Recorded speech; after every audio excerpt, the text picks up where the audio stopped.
Hello, आप सभी का स्वागत है हमारे यूट्यूब चैनल सीजीजी के यादव में। इस वीडियो में हम छत्तीसगढ़ सामान्य ज्ञान का महत्वपूर्ण प्रश्न देखेंगे जो पिछले एग्जाम में पूछा गया है। ठीक है, तो सारे प्रश्न एक बार रिवीजन कर लेंगे। ठीक है, तो इस प्रकार का प्रश्न आता है एग्जाम में, देख लीजिए आप लोग अच्छे से। ठीक है, बिना देरी किए चलते हैं आज के पहले प्रश्न की ओर। आज का पहला प्रश्न देखेंगे। रतनपुर रायपुर में रतनपुर की कलचुरी शाखा का प्रथम शासक। तो रायपुर में रतनपुर के कलचुरी शाखा का प्रथम शासक कौन है, ये बताना है। तो इसका सही आंसर क्या हो जाएगा? ऑप्शन बी हो जाएगा, रामचंद्र। ठीक है, रामचंद्र देव को रायपुर की कलचुरी शाखा का संस्थापक माना जाता है। ठीक है, इसने अपने पुत्र ब्रह्मदेव राय के नाम पर रायपुर नगर को बसाया है। तो रायपुर नगर किसके नाम पर रखा गया है, ऐसे भी पूछा जा सकता है। तो रामचंद्र देव, ठीक है, रामचंद्र देव के पुत्र पुत्र कौन है? ब्रह्मदेव राय के नाम पर क्या किया गया था? रायपुर नगर बसाया गया था। इसको याद रखिएगा। अगला प्रश्न देखेंगे। 1857-58 की क्रांति के दौरान इस राज्य में सिपाही विद्रोह का नेता निम्नलिखित में से कौन था? तो इसका देख लेंगे। हनुमान सिंह दिया है, नारायण सिंह, कल्याण सिंह, धीरज सिंह। इसका सही आंसर हो जाएगा ऑप्शन ए हो जाएगा, हनुमान सिंह। ठीक है, तो 1857 की क्रांति के दौरान छत्तीसगढ़ से हनुमान सिंह ने सैनिक विद्रोह का नेतृत्व किया था। ठीक है, या सैनिक विद्रोह किया था। अगला प्रश्न देखेंगे। छत्तीसगढ़ की गट्टासिल्ली सत्याग्रह के प्रमुख नेता थे। तो इसका सही आंसर हो जाएगा ऑप्शन सी हो जाएगा, उपरोक्त दोनों। तो श्री नारायण राव मेघावाले और नथुजी जगताप, यह दोनों क्या हैं? गट्टासिल्ली सत्याग्रह के प्रमुख नेता है। तो सविनय अवज्ञा आंदोलन के दौरान धमतरी क्षेत्र के गट्टासिल्ली में अंग्रेजों के शोषण वन कानून के विरोध में जंगल सत्याग्रह का आयोजन किया गया था, जिसका नेतृत्व नारायण राव मेघावाले और नथुजी जगताप द्वारा किया गया था। कब हुआ था ये गट्टासिल्ली सत्याग्रह? तो सविनय अवज्ञा आंदोलन के दौरान धमतरी में। ठीक है, धमतरी क्षेत्र के गट्टासिल्ली में। ठीक है, क्यों हुआ था? तो अंग्रेजों के शोषण और वन कानून के विरोध में यह सत्याग्रह हुआ था। गट्टासिल्ली सत्याग्रह क्यों हुआ था, ऐसा भी पूछा जा सकता है। तो अंग्रेजों के शोषण और वन कानून के विरोध में यह सत्याग्रह हुआ था। ठीक है, अगला प्रश्न देख लेंगे।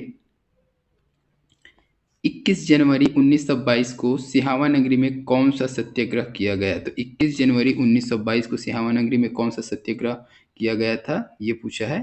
तो इसका सही आंसर हो जाएगा ऑप्शन डी हो जाएगा, जंगल सत्याग्रह। तो असहयोग आंदोलन के दौरान क्या हुआ था? 21 जनवरी 1922 को धमतरी जिले के सिहावा क्षेत्र में जंगल सत्याग्रह किया गया था, जिसका नेतृत्व किसने किया था? तो स्थानीय लोगों द्वारा किया गया था। ठीक है, धमतरी सिहावा के क्षेत्र जो नागरिक थे उनके द्वारा इसका नेतृत्व किया गया था। अगला प्रश्न देखेंगे। इस क्षेत्र को कब जिला कहा जाता था और शासन को जिलेदार कहा जाता था? तो छत्तीसगढ़ को कब जिला और इसके शासन करने वाले को जिलादार कहा जाता था, यह पूछा है। तो इसका सही आंसर हो जाएगा ऑप्शन ए हो जाएगा, 1830 से 1854। तो ब्रिटिश संरक्षण काल के पश्चात 1830 में जब नागपुर में मराठा शासक की पुनः स्थापना हुई, तब छत्तीसगढ़ क्षेत्र को जिला कहा जाता था। किसके शासनकाल में? ब्रिटिश संरक्षण काल के पश्चात मराठा शासनकाल की पुनर्व्यवस्था हुई, तब छत्तीसगढ़ क्षेत्र को क्या बोला जाता था? जिला कहा जाता था, जिला। ठीक है, और वहाँ जो शासक था उसको क्या बोला जाता था? जिलेदार कहा जाता था। ठीक है, कृष्णराव अप्पा प्रथम जिलेदार थे, जबकि 1854 में गोपाल राव आनंद अंतिम जिलेदार। तो छत्तीसगढ़ का प्रथम जिलेदार भी पूछा जा सकता है एग्जाम में। प्रथम जिलेदार कौन था? तो कौन था? कृष्णराव अप्पा। ठीक है, कृष्णराव अप्पा जी प्रथम जिलेदार थे, और अंतिम जिलेदार पूछा जाएगा तो कौन था? गोपाल राव हो जाएगा। ठीक है, तो 1830 में कौन? कृष्णराव, और 1854 में गोपाल राव आनंद अंतिम जिलेदार। ठीक है, ये सभी पॉइंट याद रखिएगा, एग्जाम के लिए बहुत ही महत्वपूर्ण है, किसी भी पॉइंट को उठाकर पूछ देता है ना। चलिए अगला प्रश्न देखेंगे।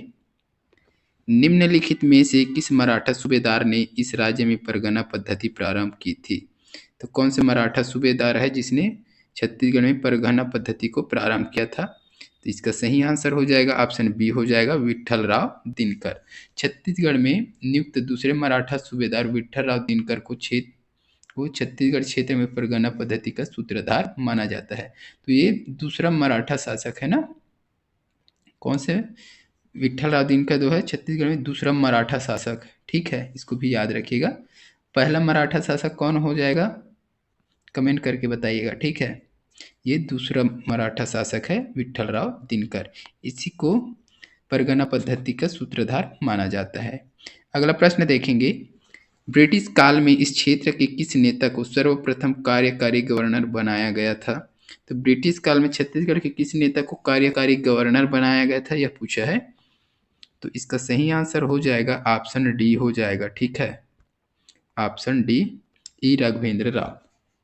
ई राघवेंद्र राव को ब्रिटिश काल में क्षेत्र का सर्वप्रथम कार्यकारी गवर्नर बनाया गया था। अगला प्रश्न देख लेंगे, 1942 के रायपुर डायनामाइट संयंत्र से संबंधित है। तो 1942 में जो रायपुर में डायनामाइट संयंत्र हुआ था उससे कौन संबंधित है ये बताना है। तो इसका सही आंसर हो जाएगा ऑप्शन बी हो जाएगा सुधीर मुखर्जी, ठीक है। बिलख नारायण अग्रवाल, ईश्वरी चरण शुक्ल व उनके साथी केंद्रीय जेल की दीवार को क्या कर दिए थे, उड़ाना चाहते थे ताकि वहां बंद राजनीतिक कैदियों को छुड़ाया जा सके, परंतु उसका यह प्रयास असफल रहा। इस घटना को रायपुर डायनामाइट कांड के नाम से जाना जाता है। तो रायपुर डायनामाइट में क्या हुआ था ये पूछा जा सकता है। तो विखल नारायण था, है ना, विखल नारायण अग्रवाल, ईश्वरी चरण शुक्ल व उनके साथी केंद्रीय जेल की दीवार को क्या करना चाहते थे, उड़ाना चाहते थे ताकि वहां जो बंद थे राजनीतिक कैदी वो छुड़ाया जा सके, परंतु उसका यह प्रयास क्या हो गया था, असफल हो गया था। उसी को क्या बोल दिया गया है, रायपुर डायनामाइट षड्यंत्र बोला गया है, ठीक है, इसको भी याद रखिएगा। अगला प्रश्न देखेंगे,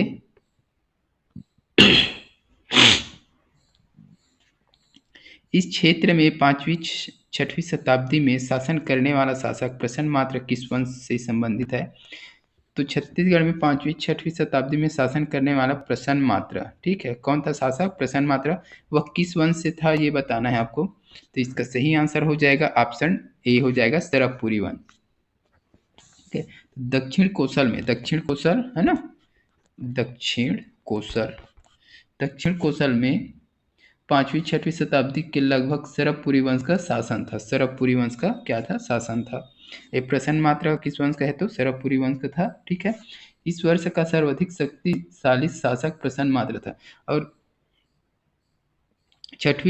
5वीं-6वीं शताब्दी के शक्तिशाली शासक अगर पूछेगा तो प्रसन्न मात्रा हो जाएगा, ठीक है, इसको भी याद रखिएगा, पूछा जा सकता है। जिसने प्रसन्नपुर नामक नगर की स्थापना की, और प्रसन्नपुर नामक नगर की स्थापना की है प्रसन्न मात्र ने, ठीक है, इसको भी याद रखिएगा। सोने व चांदी के पानी चढ़े सिक्के चलाए, और सोना और चांदी के सिक्के किसने चलवाए थे ये भी एग्जाम में पूछा जाता है ना, किस शासक ने सोने के सिक्के चलाए? तो प्रसन्न मात्र, सोना पाकर क्या हो गया, प्रसन्न हो गया, प्रसन्न हुआ तो सोना बांट दिया, ठीक है, ऐसा कुछ याद रखिएगा, है ना। तो प्रसन्न मात्र ने ही सोने के सिक्के चलाए थे। किस वंश के शासक थे, तो सरभपुरी वंश के, ठीक है। अगला प्रश्न देखेंगे, कलचुरी शासक जाजल्यदेव प्रथम ने बस्तर के किस शासक को परास्त किया? तो जाजल्यदेव प्रथम है वो कलचुरी शासक है, ठीक है। बस्तर के किस शासक को उसने परास्त किया है यह पूछा है। तो इसका सही आंसर क्या हो जाएगा, ऑप्शन सी जो है सही हो जाएगा, सोमेश्वर। तो बस्तर के सोमेश्वर थे उसको पराजित किया था किसने, कलचुरी शासक जाजल्यदेव प्रथम ने। तो कलचुरी शासन काल के शक्तिशाली शासक जाजल्यदेव प्रथम ने बस्तर के छिंदक नागवंश शासक सोमेश्वर, तो ये सोमेश्वर कौन है, छिंदक नागवंशी शासक है ये, ठीक है। सोमेश्वर देव पर आक्रमण कर उसे परास्त कर दिया था, ठीक है, तथा उसकी राजधानी को भी आग लगा दिया। और सोमेश्वर देव के राजधानी को क्या कर दिया था, आग लगा दी था, किसने, जाजल्यदेव प्रथम ने। ये कलचुरी शासक का शक्तिशाली शासक है, ठीक है, कलचुरी शासक का, ठीक है। अगला प्रश्न देखेंगे,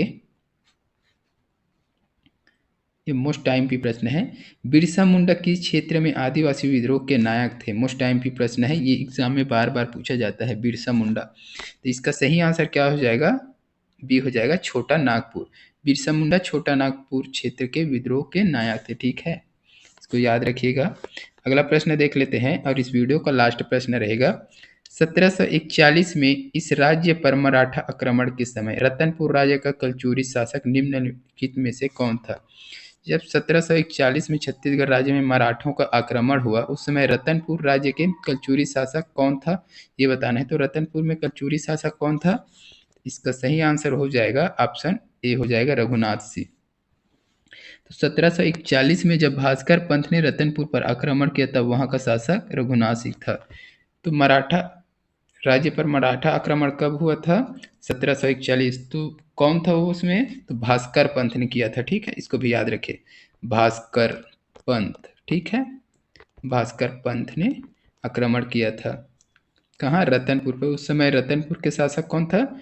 रघुनाथ सिंह, जो कलचुरी शासक था। ठीक है, तो इस वीडियो में बस इतना ही। अगर वीडियो अच्छी लगी तो वीडियो को लाइक जरूर कीजिएगा, कमेंट करके बताइएगा कि वीडियो कैसा लगा, और इसी प्रकार के वीडियो देखने के लिए बने रहेगा हमारे चैनल में। जल्द मिलते हैं अगले इसी प्रकार के वीडियो के साथ, तब तक के लिए वंदे मातरम, जय हिंद, जय छत्तीसगढ़।